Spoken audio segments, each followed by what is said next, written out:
Okay, magandang araw po sa inyo lahat mga boss.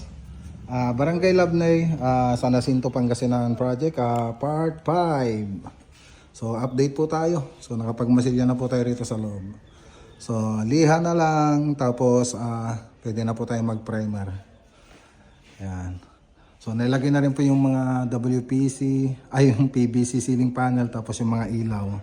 So tricolor po lahat ng pin light na nilagay natin dito, tsaka yung strip light. Pero dito sa LED na sa may aluminum profile, warm white lang po yan. Tapos bumili na rin po ng center light sila, sir. Ayan po yung mga center light. Okay, so tingnan natin dito sa kwarto. So ito na po yung kwarto. So hindi pa po nilagay yung diffuser nung aluminum profile natin. Ayan, ganda na. So pati modular cabinet niyan ay ginagawa na po natin. So ito po yung sa may kusina. So modular kitchen cabinet, hindi pa tapos. Ayan, so meron din po rito. Malalagay na modular cabinet. So lahat ng kwarto niya ganito.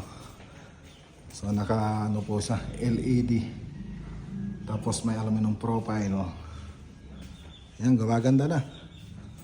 So kulay na lang po rito ang kulang. Tapos ito yung sa may extension nila. Okay. So pakita ko po sa inyo yung labas. So pagkatapos dito sa loob, dito naman sa labas yung susunod natin pinturahan. Alright. Okay. Magandang araw po sa lahat at God bless.